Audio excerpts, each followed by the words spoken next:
अस्सलामुअलैकुम स्टूडेंट्स, कैसे हैं। मैं आपका टीचर सैयद मोहम्मद हसन। यकीनन उम्मीद करता हूं कि आपको मेरे सारे लेक्चर बहुत अच्छे से समझ आ रहे होंगे। आज भी मैं आपको जो बहुत अच्छी सी एक एवरेज बहुत अच्छा टॉपिक जो मेन टॉपिक समझा जाता है स्टैट्स में, आपके मैथ में, वो आज सिखाने जा रहा हूं, जो कि टॉपिक का नाम है ज्योमेट्रिक मीन। ये भी एक एवरेज है जो आज हम करेंगे अनग्रुप डाटा से भी और ग्रुप डाटा से भी, और सीखेंगे कि ये कैसे निकाला जाता है, फाइंड किया जाता है। तो आइए हम इसको डिस्कस करते हैं। ज्योमेट्रिक मीन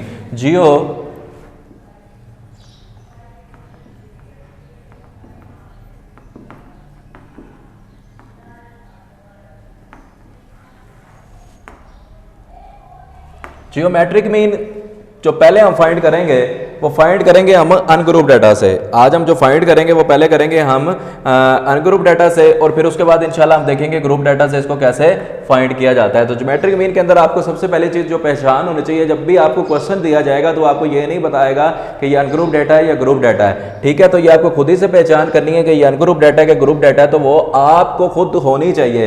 तो अनग्रुप डाटा की पहचान ये है कि सिर्फ आपके पास एक्स की वैल्यूज गिवन होती हैं। आपके पास जो वैल्यूज गिवन होती हैं वो आपको सिर्फ एज ए इन्फॉर्मेशन कुछ वैल्यूज गिवन होती हैं, जिनका नाम आप एक्स भी रख सकते हैं, वाई भी रख सकते हैं और जेड भी रख सकते हैं। तो यहाँ पर जो मैं नाम रखने जा रहा हूँ वो एक्स रख रहा हूँ क्योंकि मुझे एक्स पसंद है और मैं एक्स नाम रखता हूँ, ठीक है बेटा। जो मैं नाम रखने जा रहा हूँ वो एक्स रख रहा हूँ, और उसकी वैल्यूज मैं बुक से आपको जो बता रहा हूँ, बुक से कुछ वैल्यूज मैं ले रहा हूँ, और वो वैल्यूज मैं आपको बता रहा हूँ कि वो एक्स की वैल्यूज क्या हैं। 1 2 3 4 5 जो वैल्यूज मैं ले रहा हूँ 1 2 3 4 और 5, ये मैंने आपके पास कुछ वैल्यूज ले ली हैं जिससे हम क्या नाम है ज्योमेट्रिक मीन फाइंड करेंगे। और वैल्यूज लेने के बाद मैं आपके सामने जो चीज़ लिखने जा रहा हूँ है फार्मूला, ताकि आपको पता चले हमने क्या क्या चीज़ सोल्व करनी है फार्मूले के लिए। तो आपके पास GM लिखा जाता है ऐसे GM, तो ये इसका मतलब बन जाता है ज्योमेट्रिक मीन, जो कि फार्मूला है एंटीलॉग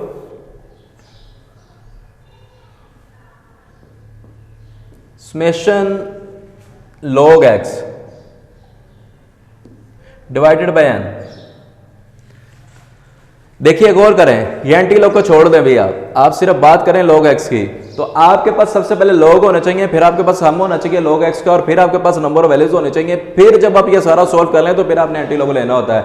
तो आप सबसे पहला काम क्या करेंगे, यहां पर लिख लेंगे x के log बनाएंगे आप, ठीक है। इन सब के क्या बनाएंगे, log बनाएंगे, log x फाइंड करेंगे, और log x फाइंड करके उसका सम बना लेंगे।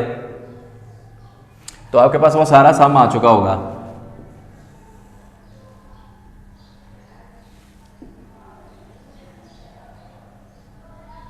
आइए हम सबसे पहले क्या नाम है 1 का log ले लेते हैं, उसके बाद 2 का ले लेते हैं, उसके बाद 3 का ले लेते हैं, और फिर 4 का ले लेते हैं। आइए कैलकुलेटर पे और इसको क्या नाम है सोल्व करना शुरू करते हैं। और सबसे पहले 1 का जब आप सबसे पहली चीज़ है, जब आप 1 का log लेंगे तो आपके पास log में उसका आंसर 0 आ जाएगा। जब log 1 लेंगे तो आपके पास कितना आंसर आ जाएगा, 0। और उसके बाद जब आप log 2 लेंगे, जब आप 0 आ गया पहला आपका जवाब, 1 का log लेने से 2 का जब log लेंगे तो आपके पास आंसर आ रहा होगा 0.30629। ये आपके पास log 2 का आंसर आ चुका है। फिर इसी तरह आपके नाम है log 3 का आंसर लेंगे, log 3 का आंसर आएगा 0.47712। फिर आप इसी तरह log 4 का आंसर लेंगे, और जब log 4 का आंसर लेंगे तो वो आएगा 0.60205। वैसे तो 4 वैल्यूज लिखना जरूरी होती हैं, पॉइंट के बाद 4 वैल्यूज लिखना जरूरी होती हैं, तो मैं लेकिन आपके सामने 5 वैल्यूज ही लिख रहा हूँ। 4 लिख लेंगे तो आपका आंसर बिल्कुल परफेक्ट आएगा। और फिर इसी तरह आपके नाम है log 5 करते हैं तो आपके पास आंसर आ रहा है 0.6989। क्या आपके पास सारों के log आ चुके हैं। अब मैंने आपको बताया था यहां अगर आप लिख देते हैं, यहां अगर आप सम लिख देते हैं, समेशन का साइन लगा देते हैं, उसको मतलब नेक्स्ट जितनी भी वैल्यूज लिखी होंगी वो कॉलम का सम होगा। और अगर आप ये समेशन का साइन नहीं लगाते तो आप सारों के साथ मेंशन भी कर सकते हैं कि समेशन log x, आप सारों के साथ समेशन log x भी लिख सकते हैं। कैसे, मैं आपको बता देता हूँ, करके बता देता हूँ, सारा डिटेल से बता देता हूँ। देखिए आप यहाँ पर लिखें, आप लिखें जी summation log x equal to, अब आपने इसका सम बनाया हुआ है, सम बना लें, कैलकुलेटर से सम कर लें। सम करने के बाद आपके पास सारों को ऐड करने के बाद वैल्यूज आ रही है 2.07909। आपके पास log x के कॉलम का सम आ गया, आपने उसका सम लिख दिया, ठीक है।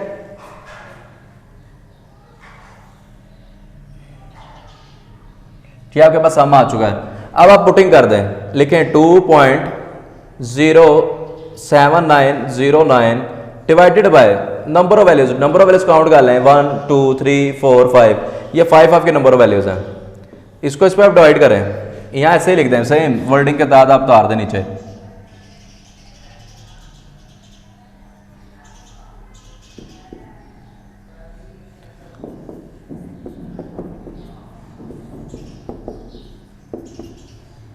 अब आप नीचे फिर एंटी लॉग लिख दें, क्योंकि लास्ट वाले कॉलम में हम जाकर एंटी लॉग लेंगे। अब आप इसको डिवाइड करें, जब आप इसको डिवाइड करेंगे ना तो आपके पास आंसर आ जाएगा 0.4158। आपने 2.07909 डिवाइडेड बाय 5 करना है तो आपके पास आंसर आ जाना 0.4158। ये आपके पास आंसर आ चुका है। अब आप इसका एंटी लॉग लें और आपके पास फाइनल जीएम का आंसर आ जाएगा। आप इसका एंटी लॉग ले लें तो वो आपके पास फाइनल आंसर आ रहा है 2.60507।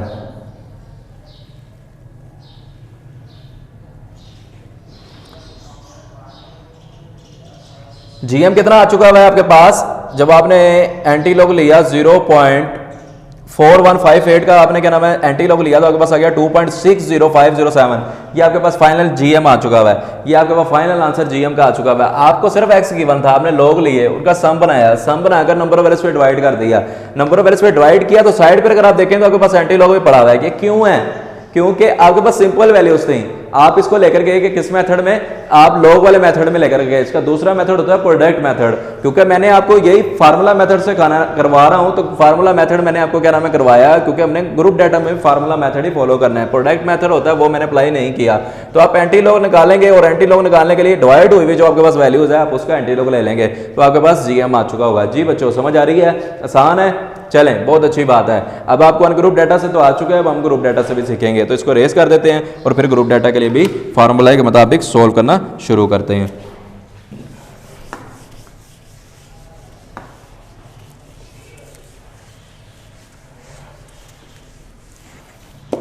आपको पता है ग्रुप डाटा के अंदर सबसे मेन चीज जो होती है आपका डाटा होता है। तो वो आपको क्लास और एफ गिवन होगा, आपने फार्मूले के मुताबिक आप यहां पर भी इसका जीएम का फार्मूला लिख लें। जीएम का फार्मूला आपको पता है, देखिए आपको फार्मूले याद होंगे तो फिर आप क्वेश्चन कर लेंगे बासानी। ठीक है, अगर आपको फार्मूले याद नहीं है तो फिर आपके लिए मुश्किल हो जाएगी। अब वो फार्मूले याद करने की टेक्निक्स मैंने आपको सिखाई थी, वो आप सीख लें। ये देखिए मैंने फार्मूला लिखा है, क्या लिखा है? Summation log x. अगर आपको सिर्फ फार्मूला याद करवाने की टेक्निक्स बता रहा हूं, सिर्फ आपको पता है ग्रुप डाटा में फ्रीक्वेंसी आ जाती है तो आप यहां भी फ्रीक्वेंसी लगा दें। और यहां पर हमारे पास नंबर ऑफ वैल्यूज होती हैं n। तो क्योंकि आपको पता है ग्रुप डाटा में नंबर ऑफ वैल्यूज किसे कहते हैं? फ्रीक्वेंसी को। वो नंबर ऑफ वैल्यूज बन जाती हैं ग्रुप डाटा में f। तो यहां पर आप f ले आए, f पे डिवाइड कर दें। आपको पता है ग्रुप डाटा पे हम n पे डिवाइड करते हैं।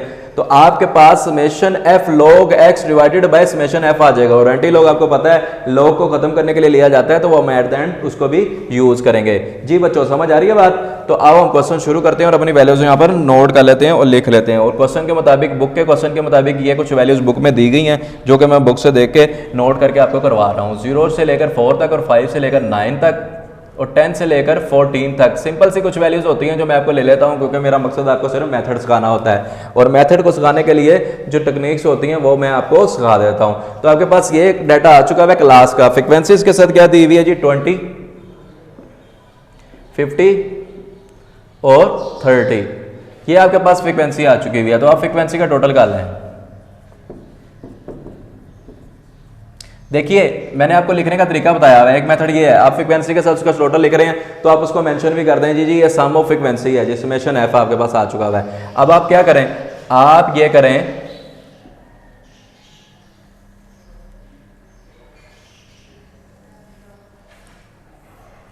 यहां पर एक्स निकालें और फिर यहां पर आप log x बनाएं और फिर आप क्या करें, f से मल्टीप्लाई कर दें। क्या करें? f multiply two log x। देखिए 1 बाय 1 हम सारा काम करते हैं। ठीक है, 1 बाय 1 हम सारा काम यहां पर सीख लेते हैं।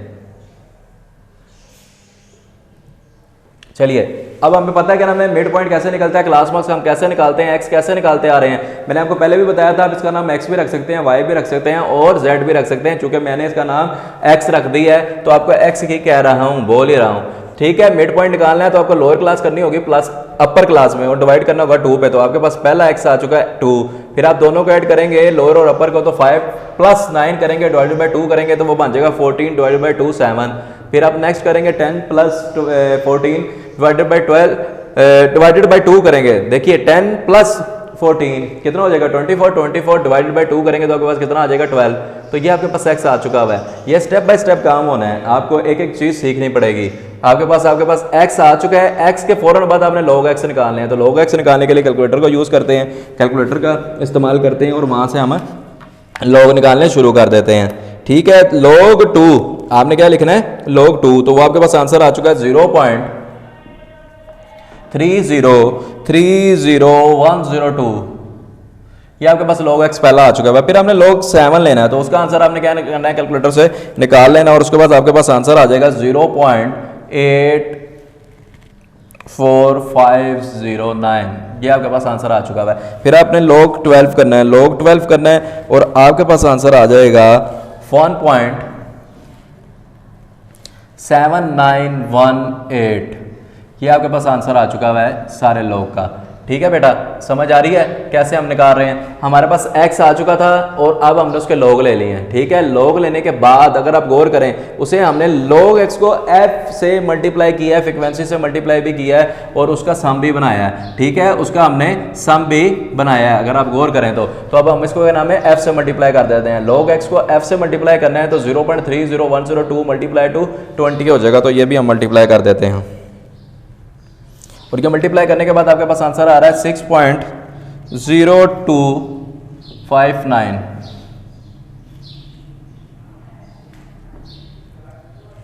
फिर हम मल्टीप्लाई करने जा रहे हैं 50 मल्टीप्लाई टू 0.84509, 42.2549, ठीक है। अब नेक्स्ट हम वैल्यूज को आपस में मल्टीप्लाई करते हैं तो आ जाता है 32.3754। क्या किया हमने, दोबारा से देख लें। हमने log x को फ्रीक्वेंसी से मल्टीप्लाई किया, log x के कॉलम को किससे मल्टीप्लाई कर दिया, फ्रीक्वेंसी से मल्टीप्लाई कर दिया 1 बाय 1। तो अब इसका हम सम बनाएंगे जो कि हमारी रिक्वायर थी, ज़रूरत थी हमारी, जो कि हमने चीज़ फाइंड करनी थी। यहाँ पर लिख दें आप समेशन f log x का सम इक्वल टू, अब हमारे पास सम आ जाएगा और हम सम फाइंड कर लेंगे। अब हमने इन सबको प्लस करना शुरू कर देना और वो सम हमारे पास होके क्या आएगा 80 प्लस 80.65089। उस सम को हम ले आएंगे नीचे, यहां पर लिख देंगे। यहां पर देखिए आपको सबको समझ आ जाएगी 80.65089। ये सम आपके पास आ चुका था किसका, फ्रीक्वेंसी log x का। फ्रीक्वेंसी को जब हमने मल्टीप्लाई किया था log x से तो हमने इसका सम बनाया था और वो सम हमारे पास आ चुका था। आप इस तरह भी लिख सकते हैं, इसको साथ मेंशन भी कर सकते हैं। और मैंने बताया था शुरू में अगर आप साइन लगा दें सिग्मा का तो फिर आप सिर्फ यहाँ पर क्या नाम अमाउंट लिख देंगे। क्या करेंगे, यहाँ पर सिर्फ और सिर्फ आप अमाउंट लिख देंगे। और अमाउंट मैंने क्या आई आपके पास 80.65089। इसको आपने डिवाइड कर देना किस पे, फ्रीक्वेंसी के टोटल पे। क्या करना है आपने, फ्रीक्वेंसी के टोटल पे डिवाइड कर देना है। फ्रीक्वेंसी का टोटल आपके पास कहाँ पड़ा है, फ्रीक्वेंसी का टोटल आपके पास ये पड़ा है, ये पड़ा है आपके पास फ्रीक्वेंसी का टोटल 100। ये फ्रीक्वेंसी का टोटल आया हुआ है 100 पे डिवाइड कर देता हूं, ठीक है। और इस एंटी लॉग को ऐसे ही लिखा रहने देता हूं।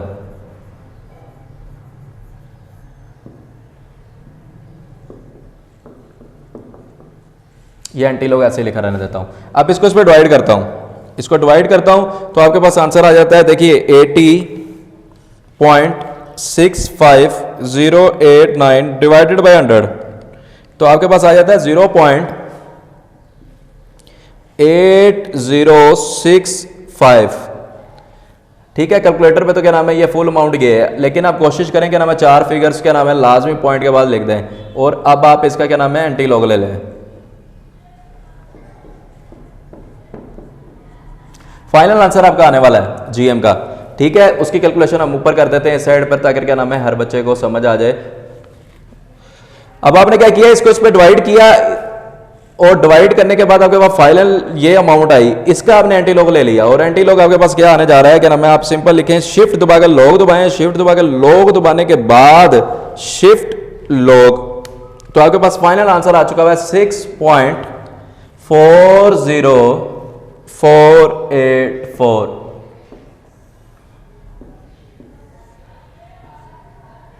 ये आपके पास जीएम आ चुका है।